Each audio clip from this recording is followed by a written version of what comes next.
A little bit of background, and I want to really get the background from Todd more than from me, but generally speaking, this bill was introduced into the council through different phases, and Todd will take us through that. Here we go. Now it has been passed by 6 members of the council. There are 7 members, including 2 Republicans, and only one person in the council has, in my opinion, had the courage and the smartness, the intelligence to stand up and vote against, or come against this bill. And we're glad he did that, because otherwise we would really not know about this bill, but also the consequences, the serious consequences of this bill, which is, in my opinion, a very extreme, radical change in administration and operation of the Baltimore County Police Department. And we're going to get into that. So, Todd, thank you really so much. I'm so happy you were here tonight. Well, thank you for having me once again, Pat and Valerie. I do appreciate it. You're welcome. I'm glad to be here. I had to escape Dundalk because I lost my sister-in-law and her cousin and the family back to our quarters.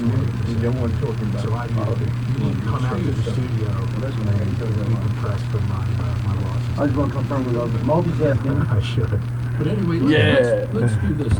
Let us inform our audience, first of all, what we are talking about. It's different. I handle everything. It's a little bit. I'm the handling guy. You ready to do it? Bring us up to the present, and we'll talk about this bill and what it does. Sure. I'm happy to give you a little bit of history. I'll try to condense it. So back in June, the county executive issued an executive order with some various police reforms. Did that in conjunction with Chief of Police Melissa Hyatt. Subsequent to that, Councilman Jones from the 4th District was quoted in the paper that he would like to do his part for police reform in Baltimore County. So in the summer he introduced a bill that I had major problems with, and some other council members did as well, and we ended up voting to table that bill, so it never came to a vote. And that bill was opposed by the police chief, the state's attorney, and the Fraternal Order of Police. It was unworkable, very cumbersome. Had some things in there that I can go into. We'll go into them. So to stay on the chronology here, a new bill was introduced, and it did not go through the normal legislative process on the county council, where a bill is circulated for 7 days before it can be introduced. So there was a motion made at our last legislative session to introduce the bill without that circulation. That passed 6 to 0 because I abstained from that vote, because I didn't want to see it come to the council.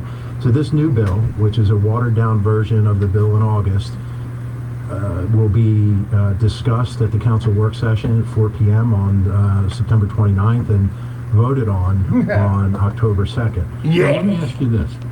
When can the people testify on this bill? They can testify on the 29th and sign up that day to testify. You must go through a process that is spelled out on the county council's website in order to testify and be recognized. We're doing all our meetings virtually, so there's a sign-in procedure, and there's a little bit of identity verification that the administration, our administrators on the council, need to do, so we know who's calling in and where they're from. And it's actually not call-in; you have to actually attend the virtual session. So that is the best way. And council, all members take correspondence throughout the year via email.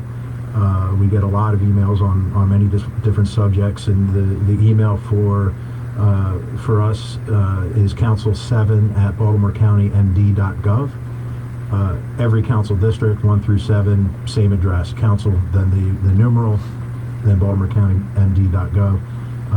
And we also, there's a county council at baltimorecountymd.gov that folks can send us their opposition, their support, whatever they feel about the bill.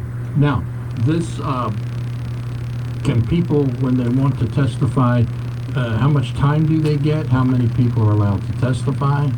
The original bill, when we did the work session for the bill that Councilman Jones introduced in August, that work session took 4 hours. So there is no cap on how many people may testify.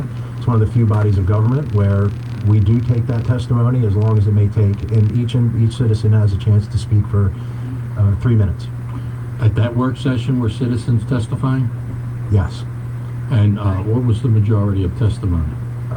Majority was in support of the bill.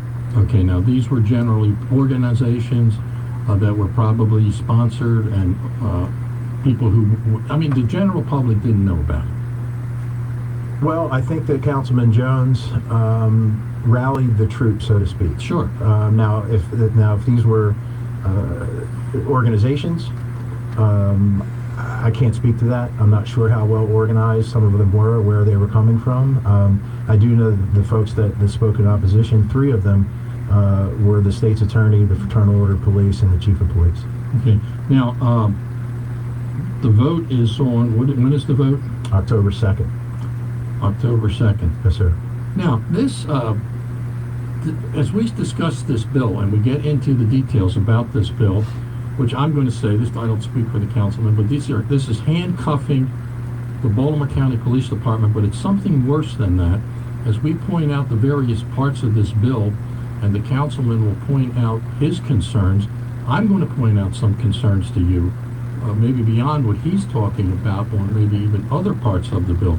But this is a very serious matter. This is a major, they call it reform. It's a major restructuring. Man, can I have a... The Baltimore County Police Department administration is going to operate. Sometimes it gets a little hot in here. Public. So I got the, can I have a little teeny glass of that Chianti, please? A little. Oh, here, thank you. I personally believe it's going to harm public safety in Baltimore County. But it's such a major change. Why were there not public hearings around the county in various communities on this issue?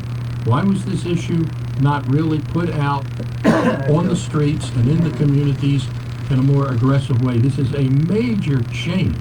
This is like taking firefighters and telling them they can't wear helmets anymore. I mean, this is big. The potential here is big.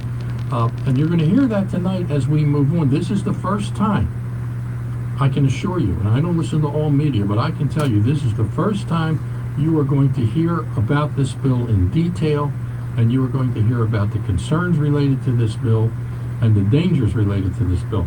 So Todd, once again, I thank you so much for being here. And let's go back in time again to Johnny Olszewski's first so-called reforms related to the Baltimore County Police that he initiated on his own. He did not set up a commission to study this. He did not go out to the public. 2 minutes. He kind of initiated it on his own. And what were they? Well, there was the county executive did establish an equity in policing work group, and I believe some of the reforms that he came out with in June were kind of a result of those discussions. Brother Fred. Some were fairly innocuous. Others I update the use of force policy, training curriculum that the police already do. Increased capture of data and more transparency. Again, I don't know if there's a huge problem with that. I would say that the bill that we're voting on in October, that bill, I'd say 80% of it, the police already do. There's no reason to legislate it. Where's the tomato They're sauce? already working on some of the aspects of that bill in terms of training, de-escalation techniques. They're already trained in de-escalation. I think that because we can look at the number of calls for service in the past 10 years, which is over 6 million calls for service. Use of Bill force Blanger, hey. in 6 million. You wear a little calls skirt today, baby? 2,900, a little more than 2,900 uses of force. So, Yeah, we don't everybody's hear gonna look the and see this stories guy has a skirt. about how the police it's funny. in Baltimore County diffuse situations every single day. It's live, yeah. And that's why I think that this bill, I don't know if it's as radical as maybe you believe, but I believe it's an insult to the police. And then I guess we'll talk about some of the risks and some of the potential for this bill to really degrade Baltimore County's sense of law and order into lawlessness, as we see in other jurisdictions where police are hamstrung and do not have the support of the political establishment. Well, the problem is that the so-called equity commission to study police work, and then out of that to come up with some ideas, I believe that was preordained. Because when you look at, that's politics, when you look at what you just quoted, there is no outstanding history, there is no alarming set of performances by the Baltimore County Police that justifies the need for this kind of tremendous onslaught of regulations, which now are going beyond executive orders and policy and becoming law. Becoming codified and a criminal offense if they're not followed. So, and I agree with you. This, you've reformed something that is wrong. Our police department, I said in an article in the Dundalk Eagle that our police department should be honored with how they handle things and for their track record. I think this equity in policing thing, I think there's automatically, when you announce something like that, there's automatically the connotation that we have a huge problem in Baltimore County, and the data does not support that. The anecdotal information that I've gotten from police officers, rank and file officers, up to their bosses, that it's making an issue because of such scrutiny nationally that all police departments are under. It's making an issue in Baltimore County that, frankly, I don't see exists. So this is a lot of much ado about nothing. Much ado about nothing. Excellent Shakespeare. And again, I think transformational. And I'm going to explain why when we come back. Yes, we sir. need to take a break. We'll be right back.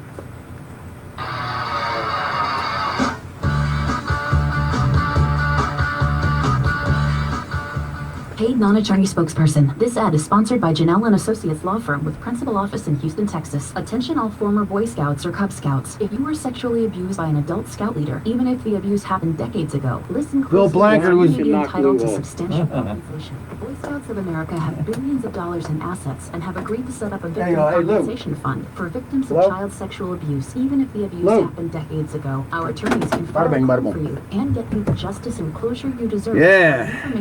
How's that, huh? If you suffered abuses from scout leaders. Bill Blanchard was girls' underwear. Oh, that's right. I'm just joking too, Pappy. How's that, little Tootsie? Get your little skirt all messed up, Bill, huh? Everybody, I'm talking about the guy, Bill Banger. You'll see him. Just look at his picture. After you laugh, you'll know. Call 800-920-6642. Yeah, live. To see if you were eligible for substantial compensation. Call 800. When they come in the Lions Day, come on, baby. That's 800-920-6642. Oh, she'll come on. Some of you later on, in Vegas. A Vegas friend from Vegas. Yeah. Wow, this is one of the best crab cakes in town. That's what you will say after having a great crab cake at the Krabby Creek. Krabby Creek is open Monday through Friday from 7 a.m. to 9 p.m. and on Saturdays from 6 p.m. to 10 p.m. And here's where it really gets great. The Krabby Creek caters 7 days a week. Just call.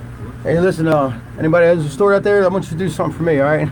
You go to Benny Sedano, okay? It's Ben's Produce. You give me the finest produce, the freshest produce, all inspected, early 3 and 4 in the morning before it goes onto the trucks.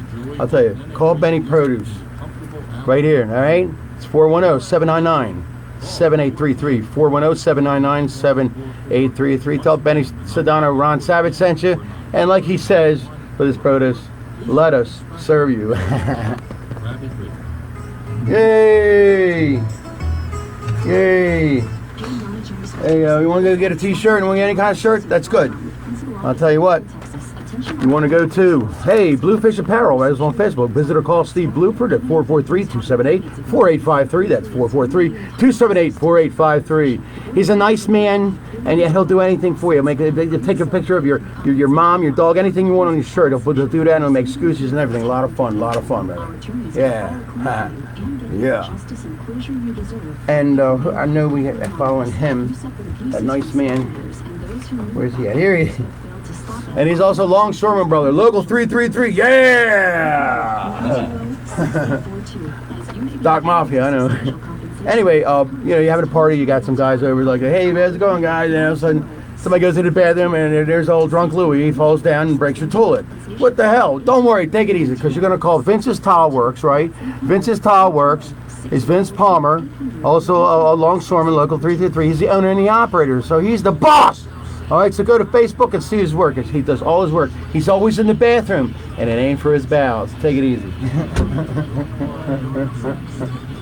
Hey, love it. I've never been a conservative. What are you people talking about? You'd think I'd lost my mind. Rush Limbaugh, talk radio 16. Well, no, actually, no, you would wonder what brilliant bit is Rush attempting to pull off now. They know.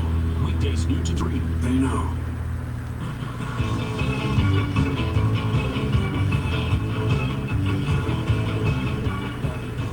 And now back to Super Citizen Radio on Talk Radio 680 WCBM. Worldwide at WCBM.com.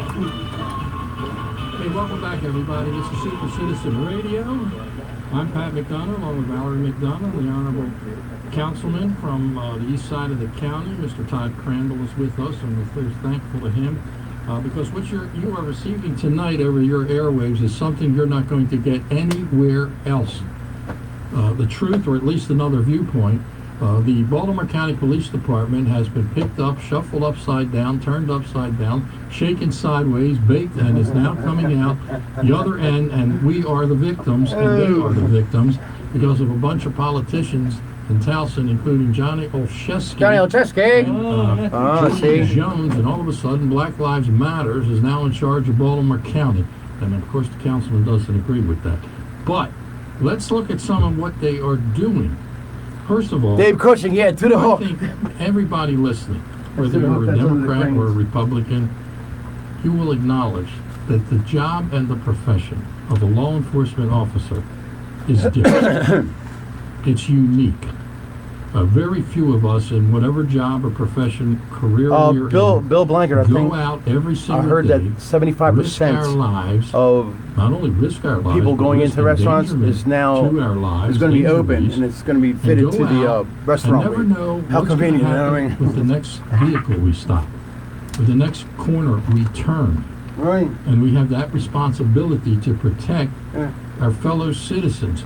It's a very dangerous, I'm gonna protect unpredictable them. job where we are forced That guy owes me money, I'm gonna men and women into a position of danger. I mean, in my job, I'm not forced into a position of danger for the most part, except when I'm at home. But basically, I'm not.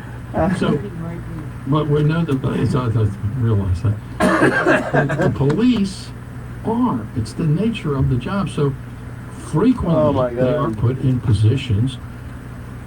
And think about it just in life as a person, how quickly things can happen. Yes. Taryn, and like something bad This happens, is true. and you wonder, This is very, very true. I don't believe that just happened to me. I know. But it's quick. So, Todd, for example, the use of force. That is part of this bill. Right? It is. It is. And I want to go back to that bill that was originally introduced in August, and a couple of use of force things, and thankfully my vote to table that bill, so it did not see the light of a vote, that the vote to table did pass. In that first bill, they had regulations and requirements now codified in law that would make it a criminal offense if a police officer were judged to not follow this thing, to follow these requirements. It involved regulations surrounding shooting at a moving vehicle, and this is on the heels of the tragic loss of Officer Amy Caprio, and I can't imagine. You're talking about how difficult the job of a police officer is. I can't imagine a police officer having to go through a checklist in their head, mandated by law, this checklist as they're dealing with something that's happening within seconds and split seconds. I don't think it's fair to an officer. So that was pulled out of this watered down bill that we're now looking at. Another aspect of that first bill, it banned no-knock warrants. But let's go back to use of force. I want to. Well, I'm getting there. Okay. So that the no-knock warrants are only served by by law by a judge, and they are such a minuscule amount of the warrants that a judge, sir. A judge will not give the police department a no-knock warrant unless you're looking at a seriously violent offender. So that bill talked about banning no-knock warrants. It would force the police to go up and knock on a violent criminal's door and say, will you please come with us as we arrest you? It's just completely unworkable. Now, the risk in this bill, talking about use of force, is that if this is codified into county code, there is the potential for future amendments. That's a big risk in this bill. So those two things, shooting a vehicle, shooting at a moving vehicle, banning no-knock warrants, they could certainly come back in a future version or as amendments to this bill, which is a huge risk. And, okay, folks, it's a good show tonight. And it goes to your question. Good show tonight. About use of force. One of the use of force aspects of this bill is the banning of so-called chokeholds or neck constraints. It's pretty interesting that this would be in there because we don't have a number of incidents that you can point to that say that this is a problem in Baltimore County. In this bill, a police officer would have to fear for his or her life and be in a life-threatening situation in order to employ what they're trying to define as a chokehold. That becomes subjective whether the officer's life is under threat. Yeah, that'll be the stranglehold. Someone else's is, and they have to use one of these. The chokehold, that's a different song.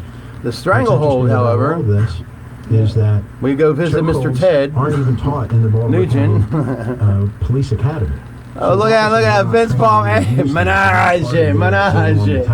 I just did a commercial for you, Mr. Vince. I hope you liked it, sir. Trying to play in politics locally where we don't have a problem because of the national scrutiny brought on by police departments, both good and bad. And we have a good police department, and as you said, something like that seriously hamstrings the police ability to do their job, protect the public and themselves. So I'll say it again. All right, Lily, go ahead. I'm fearful that something like this right.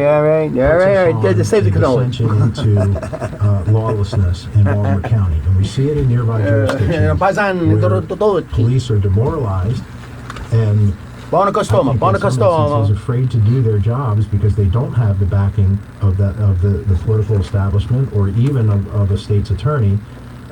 Fortunately, we have that in Baltimore County.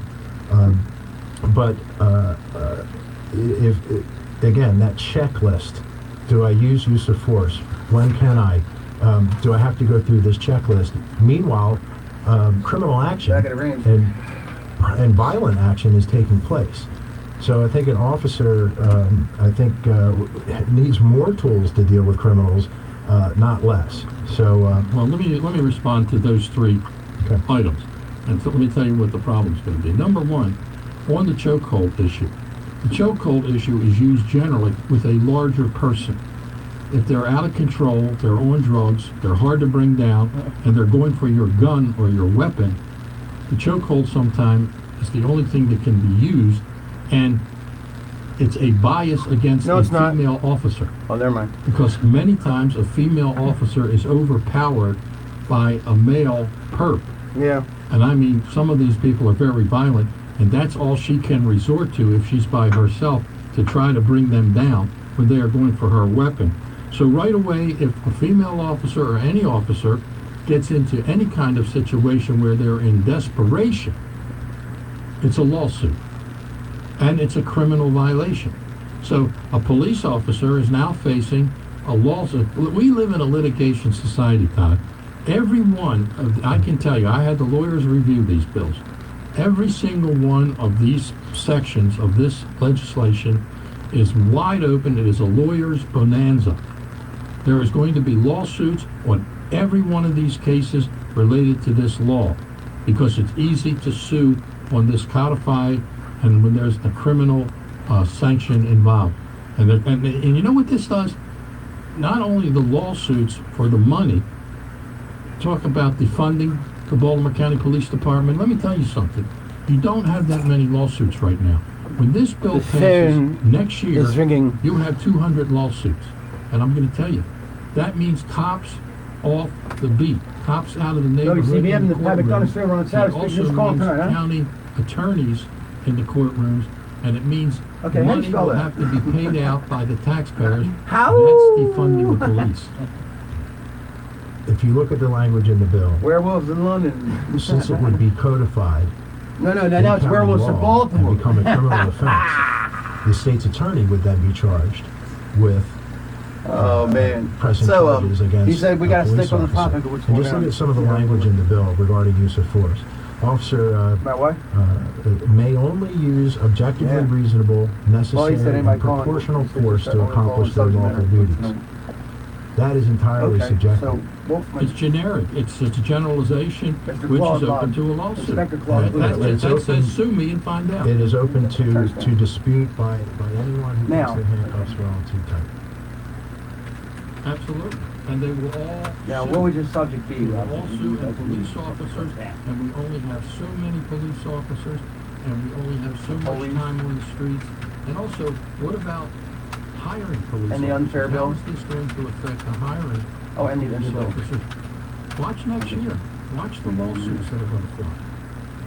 Well, you talk All right. about hiring, and A that's million's one due. of the other risks All right, involved hey, Claude, in you this should be next, buddy. legislation, is that if you face a discouraged and demoralized police... Make sure you let them know officer, that. We can get you on. They're going to look at other jurisdictions All right, hold on, for brother. that support.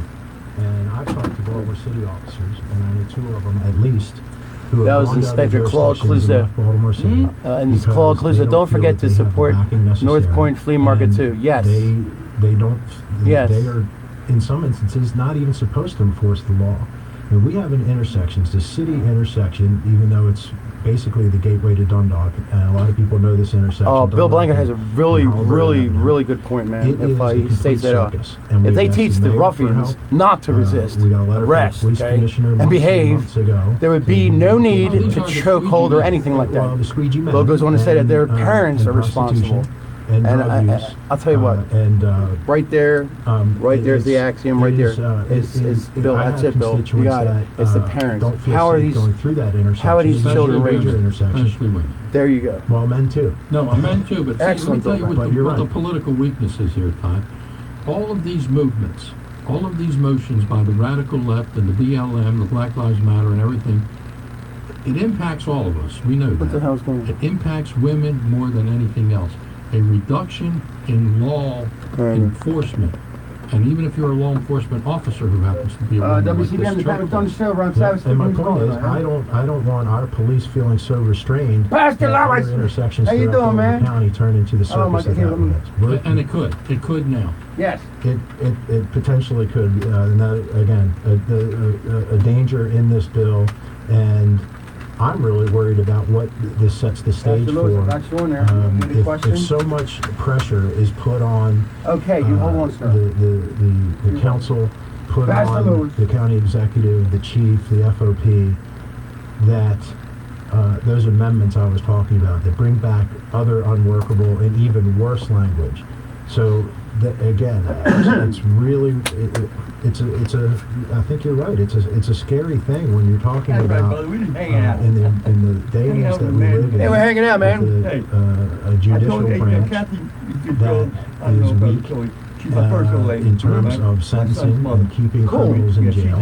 She's in West Virginia now. You All right, compound Tyler, that you're with live these on the radio. regulations, Yeah, and of you're course, talking yes. about police She saying, always loved me, always geez, loved it you. is. And the wife, If I do she married lock 'em up, other guys and have- they get out. I'm risking my career, and the fact of the matter is, if I lock them up, they're coming back out again. Now, here's the other part of all this. Let's throw this into the mix. You talk about future amendments.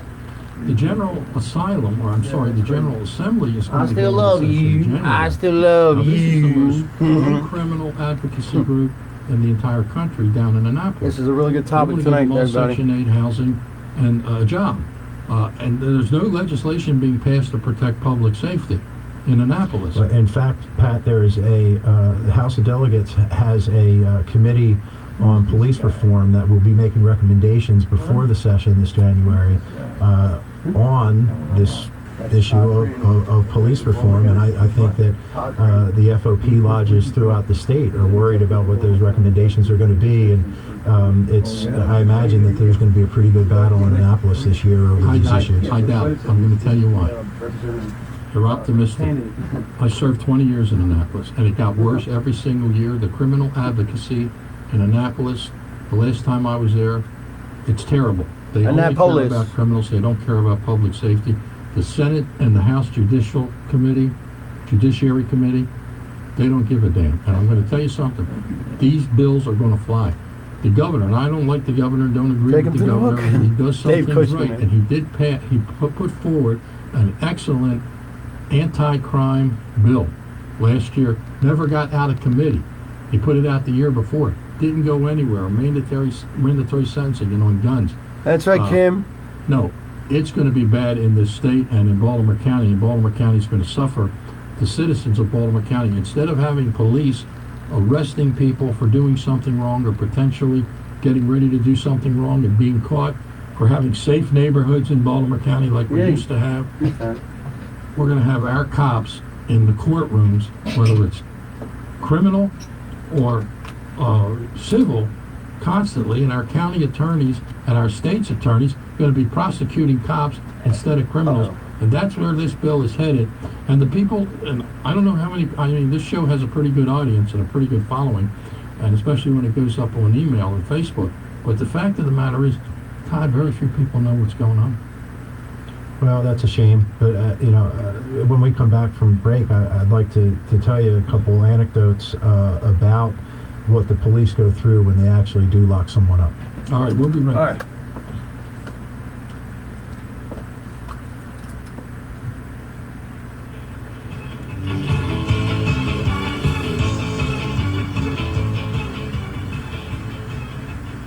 Canadian high pressure continues to build in from the Great Lakes into the Northeast and then through the Mid-Atlantic through the weekend, bringing along plenty of sunshine, but also some very chilly temperatures. Should be in the mid-50s. You were allowed the low to mid-40s under clear skies. Nice wrap to the weekend. What are you doing? We get up into the mid to upper 60s with sunshine. Clear skies, mid-40s Sunday night, and then we'll bring in the sunshine for Monday and head up to the mid to upper 60s. Jeff Eno for the Weather Channel for Talk Radio 680 WCBM. When your vehicle needs help, Jeff's Automotive Services is the place to go. Your vehicle will be worked on by Automotive Service ASE certified technicians. Jeff services all vehicles, including cars, SUVs, trucks, both medium and light duty, and there are always specials available at Jeff's Automotive Services. Just call 410-682-5700. Jeff's Automotive Services is locally owned and conveniently located in the heart of Essex at 313 Mace Avenue. Jeff's is the winner of the Best Automotive Service Award for 2019 by the Avenue Newspaper's Readers Poll.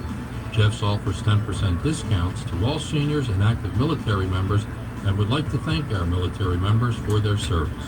Jeff's Automotive Services has a name you can trust. Remember, call 410-682-5700 for Jeff's Automotive Services.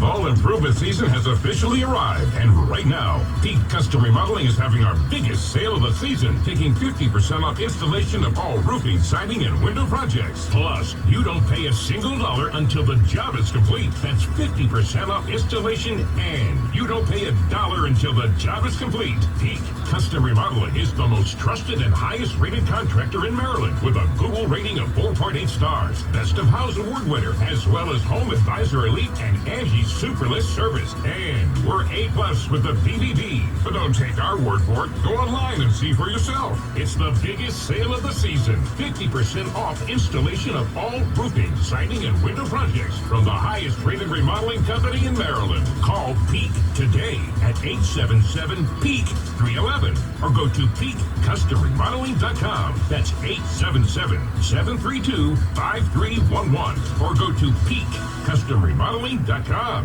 Paid non-attorney spokesperson. This ad is sponsored by Janelle & Associates Law Firm with principal office in Houston, Texas. Attention all former Boy Scouts or Cub Scouts. If you were sexually abused by an adult scout leader, even if the abuse happened decades ago, listen closely as you may be entitled to substantial compensation. The Boy Scouts of America have billions of dollars in assets and have agreed to set up a victim compensation fund for victims of child sexual abuse, even if the abuse happened decades ago. Our attorneys can file a claim for you and get you the justice and closure you deserve while you remain completely anonymous. If If you suffered abuses from scout leaders and those who knew about the abuse but failed to stop it, call our law firm's confidential scout abuse hotline at 800-920-6842, as you may be entitled to substantial compensation. But hurry, as time is running out to file a claim. Call 800-920-6842 right now to see. Yeah, we have tonight's guest on the Savage special guest. You know, I picked through the friends list a guest. So we've got Brother Notes. This is Brother Notes. There he is, yeah, brother. Okay. There he is. He's advising and making sure that all the equipment's well. And you don't have to, we can just sit there because he's monitoring those machines on the wall. If any one of them explodes, he's to get the fire extinguishers behind the trash can and put it out. We haven't witnessed this problem yet, but if it does, we have the man for the job. Thank you, Brother Notes. That was live. Least I can do for you, buddy.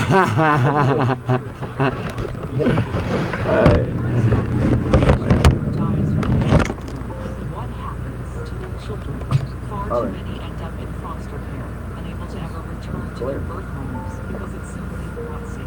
The Dave Thomas Foundation for Adoption is fighting the clock so that teens don't age into foster care, leaving them at a higher There he is. There's risk and other negative outcomes that can happen to a child without the love and stability of a permanent family. Learn more at DaveThomasFoundation.org. WCBM Department. Don't shoot, Ron. Sorry, speaking, and who's calling tonight?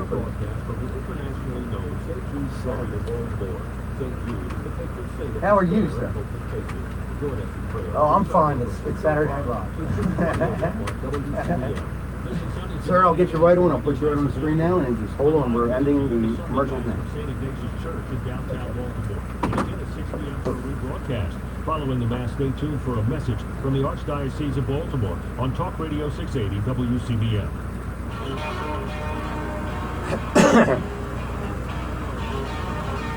Pat.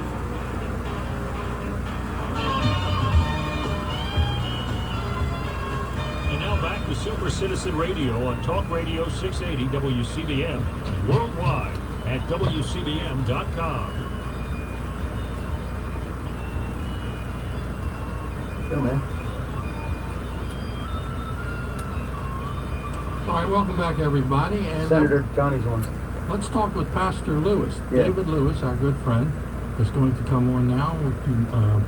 And then we're going to talk with Senator Johnny Ray Sailing. But first of all, here is Pastor Lewis. Pastor, good evening. Good evening, Pat and Valerie and Councilman. It's good to talk to you all tonight. Listen, I just want to say that as a member of the clergy, I'm working with the Baltimore County Faith Initiative Group. And what we do is we try to gain the public's trust in the police department. With all that's been going on, of course, they think the police are the bad guys. And so they ask people of the faith community to get involved and see what we could do to bring the two together. But you look around and the police are quitting, they're retiring now. Because of what's going on, and this will only cause more to leave the force, what you and the councilman are talking about tonight. And when that happens and the force's numbers go down, they're going to have to recruit more, and they're going to have to lower the standards to replace them. And who are they going to get? Whatever happens at that point, again, not only won't the public trust the police department, they won't trust us either. Crime goes up. Good residents need the county. I said it last week. We need prayer. I'll say it again this week. We need work. Only God can help us. Well, this is the transformation, the revolution of Baltimore County. The objective of some of these people, like Julian Jones and Johnny Olszewski, in my opinion, is to transform Baltimore County into becoming part of Baltimore City. And, they want to do a Metro Baltimore and combine the two. And I think that's a huge disadvantage and a setback for the people of Baltimore County. But that's the long-term, maybe shorter term than we think, objective.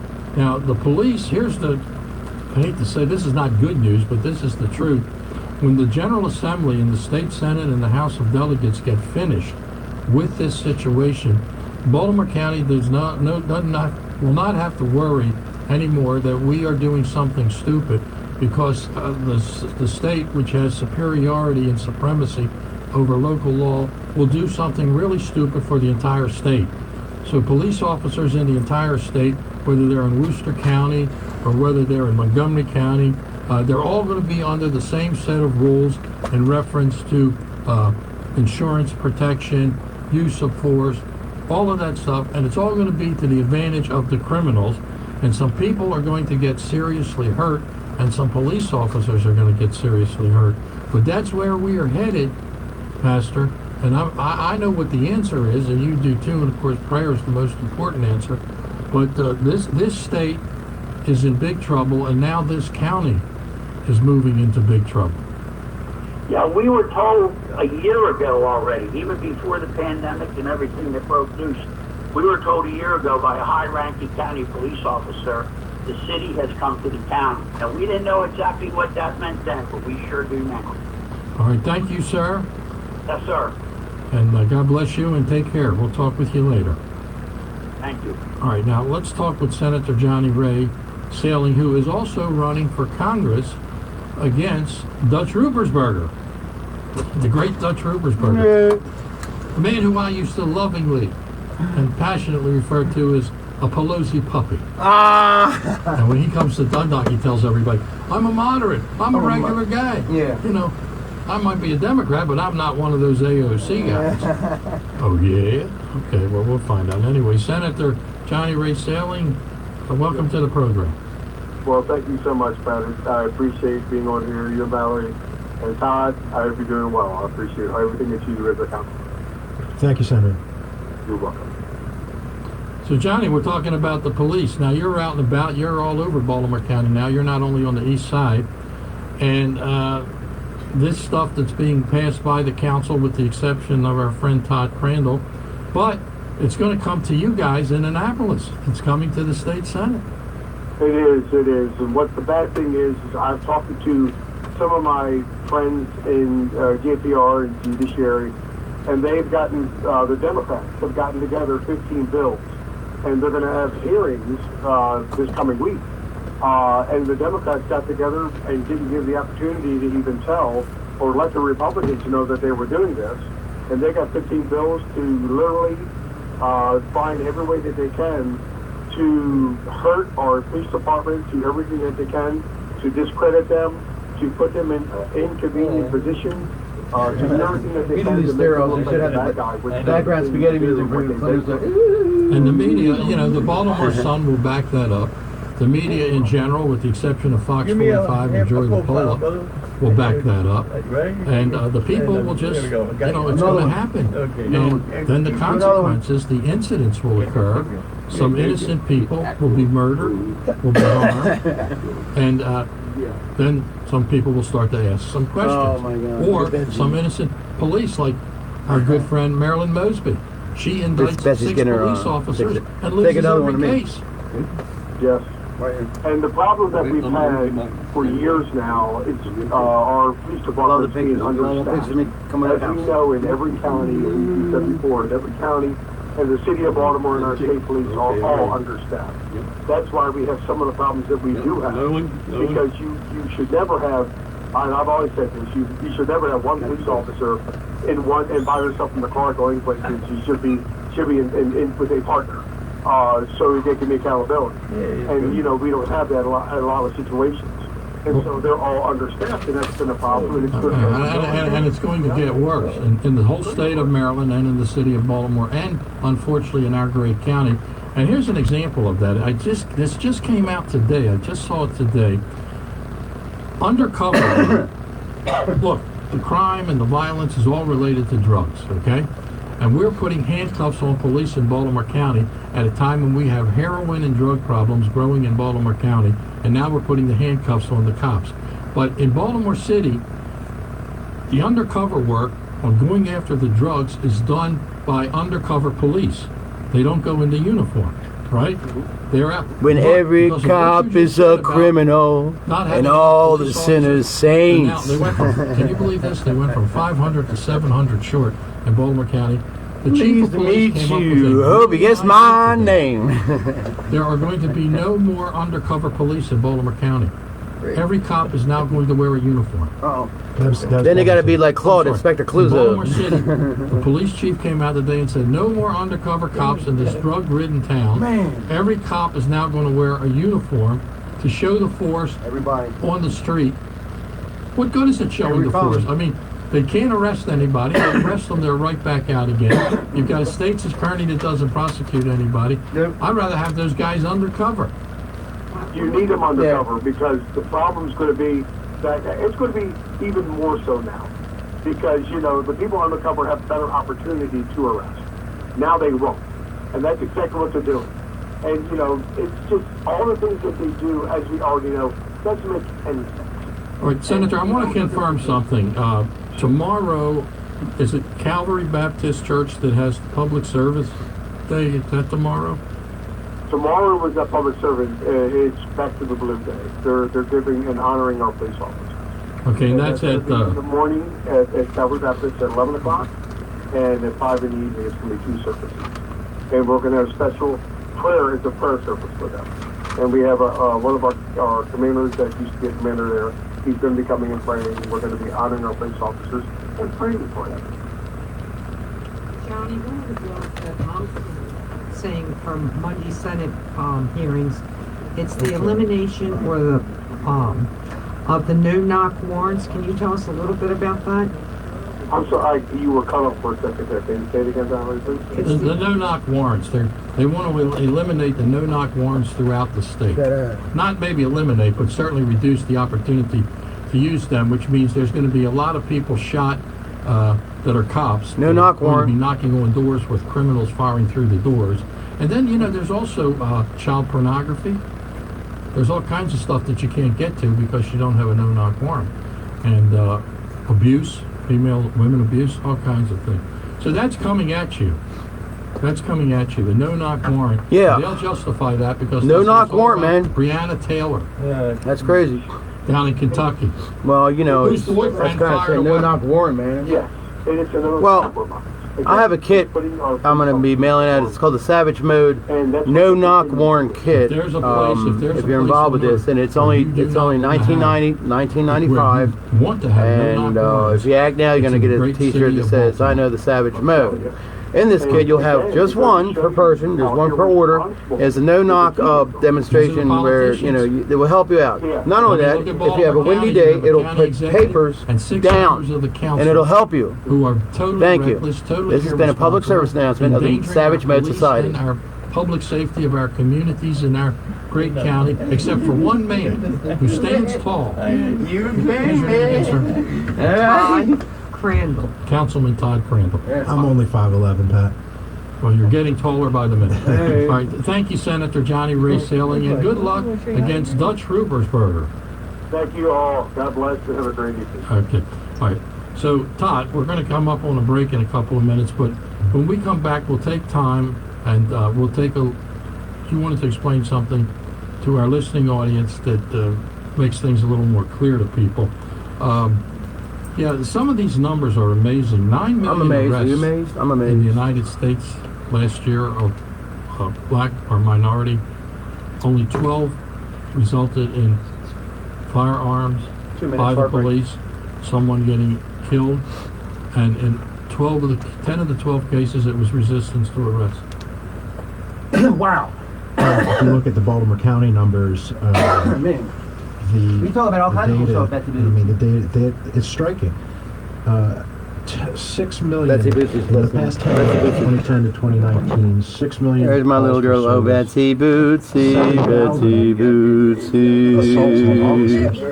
With brother notes. She's making sure brother notes is okay. Just in case something goes wrong with those devices on the wall and they explode, she knows how to help brother notes stop, drop, and roll. 10 years. All right. Service for all different types of reasons. See how much fun we have over here? Citizen complaints, 877. Down to double digits per year in the last 5 years. So again, this is not an agency that needs reform.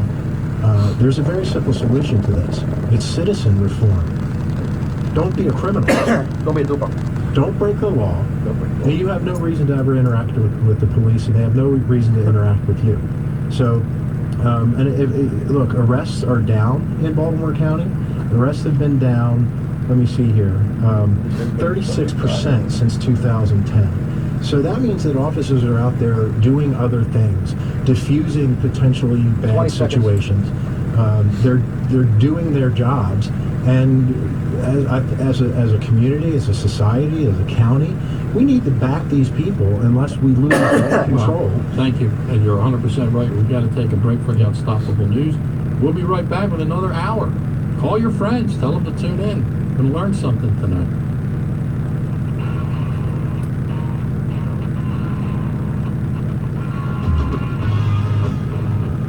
Stay connected with stimulating talk and breaking news on Talk Radio 680 WCBM, Baltimore, and WCBM.com. Pledging to name a nominee. All right, we'll be right back. I'm Joe here on Fox News.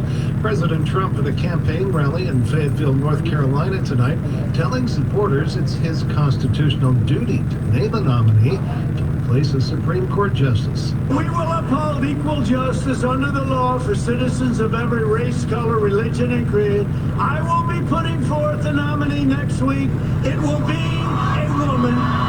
The seat vacated after the death last night of Justice Ruth Bader Ginsburg, who the president had kind words for at the rally. Her landmark rulings, fierce devotion to justice, and her courageous battle against cancer inspire all Americans.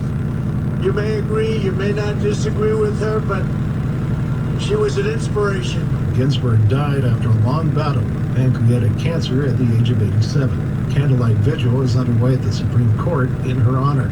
Maine Senator Susan Collins and some other Republicans have joined with Democrats to urge the Senate not to move ahead with the process to replace Ginsburg until after the election.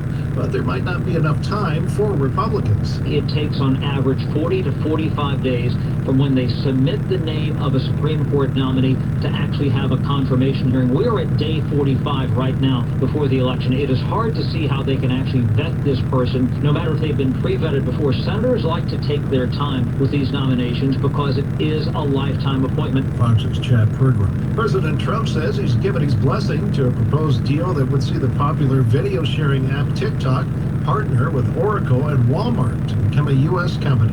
President Trump has targeted Chinese-owned TikTok for national security and data privacy concerns. He said if completed, the deal would create a new company likely to be based in Texas. America is listening to Fox News.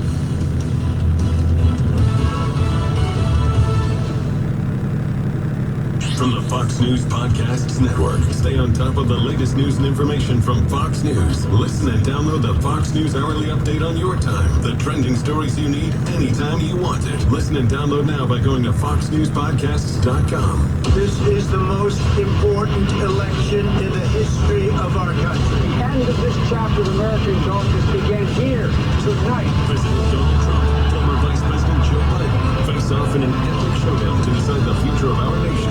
And America's premier journalist, Chris Wallace, moderates this can't-miss event. The biggest stage, the biggest stakes, the future of America. Chris Wallace moderates the first presidential debate, September 29th at 9 p.m. Eastern on Fox News Channel. America is watching.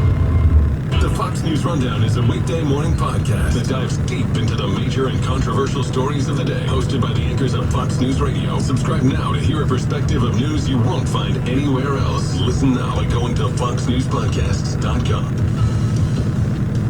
Strong afternoon winds intensified a wildfire burning for nearly 2 weeks in mountains northeast of Los Angeles, prompting authorities to issue evacuation orders for desert communities that lost some homes a day earlier. The fires have killed at least 35 people. Yesterday, the U.S. Forest Service honored the firefighter who died battling the El Dorado fire in the San Bernardino forest with a procession of first responders. The circumstances of his death have not been released. The El Dorado fire started about 2 weeks ago from a pyrotechnic device at a gender reveal party. In Washington state, Jacob and Jamie Hyland are recovering in ICU from their burns from the Cold Springs fire. Their 1-year-old son died from the fire. They also lost their unborn baby. Fox's Christina Coleman. The investigation continues in Rochester, New York after a deadly shooting. Fox's Alex Hogan with more. A terrifying turn of events at this backyard party in Rochester, New York after the shooting. And one person who was there says there was so much gunfire that it sounded like the Vietnam War. 2 people are dead. A man and a woman between the ages... It sounded like the Vietnam War. I so horny. No. They don't know if one or multiple people opened fire on the crowd around midnight. They're still. Barry, I missed you too, guy. Man, thanks a lot, really. Large gatherings are still banned because of the pandemic. I was at the, I did some filming at the. Shut up! I was at the Krabby Greek last night, and then I went to what the fuck?